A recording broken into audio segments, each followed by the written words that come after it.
Richard Sherman, thanks for being here.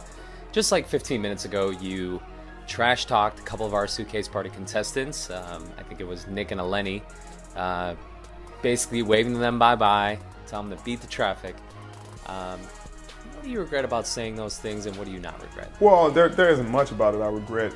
Mostly I regret the storm afterwards. It's like, why do you even care if they lose? I mean, it's, is there really a need for that? There's no need for that. There's no need to be that kind of barbaric human being. Yeah. It is what it is. What I said is what I said. I don't say, I probably shouldn't have attacked a person. I don't mean to attack him, and that was immature, and I probably shouldn't have done that. I regret doing that.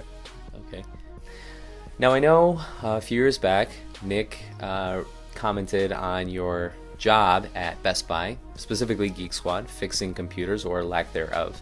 And I guess more specifically what set you off was the Facebook comment about you not knowing how to turn on a light switch in one of the offices you guys worked at. It takes a different kind of person to be able to turn that switch on and off. Obviously, special people are gifted enough to be able to turn on a light switch, and but those comments, how'd that make you feel when he said those things? I guess angry. Like enough to kick his ass, right? Or we're gonna keep it clean. All right, we keep it clean. I mean, I guess what people don't really understand is that light switches aren't that easy. Some of them are all a little bit different, and some of them are, the ones that you toggle up and down. Some are the ones that you push in and twist, and I mean, basically, you just really need to have. You have to have that switch. You take it off. You treat them totally different. Exactly, and you can twist. You can twist them. Some of the ones that are the dimmers with the little side thing. Some of them are even sideways, and up and down they go, and you can do as you please. Regardless, Nick should have never said that on Facebook, and glad we talked about that. So, transitioning and speaking about your job at Best Buy, specifically at the Geek Squad, what was the problem with the PCs that you were dealing with? It was really mind-boggling, and it was kind of weird, right? I mean, first of all, you start up a computer, PC, you install the antivirus software, you start it crashes and doesn't go all so well because PCs suck, and obviously.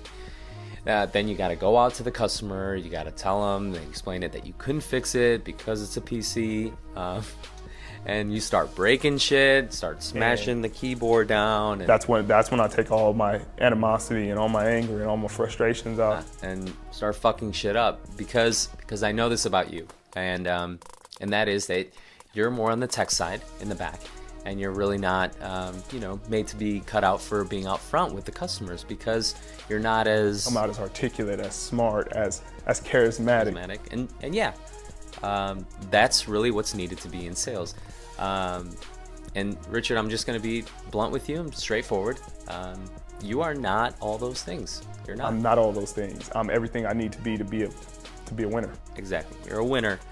And segueing into the loser side of it, what you said to Nick and Eleni, and the reason why we're here is because of that, and what you said, again, wasn't really cool. And I'm not going to fight anybody and embarrass myself, embarrass my family, embarrass my organization. Really not necessary. The Twitter world actually commented on it, and some of the Twitter messages that were out there were pretty harsh, some from the customers that were really here in this contest right now. How does that make you feel? It's kind of sad that the way the world reacted, I can't say the world, I don't want to generalize people like that because there are a lot of great people who didn't react that way. But for the people who did react that way and throw the racial slurs and things like that out there, the intense, incredible focus and kind of, the way it was covered, the way it was perceived, and what they did was in actual reality. They showed their true character. Those were real comments, not in a moment, not in a, they had time to think about it. They were sitting at a computer and they expressed themselves in a true way. And that was immature, and I probably shouldn't have done that. I regret doing that. And I thought society had moved past that. And so shall we. Thanks, Richard, for doing the interview. Stay strong, man. Appreciate it.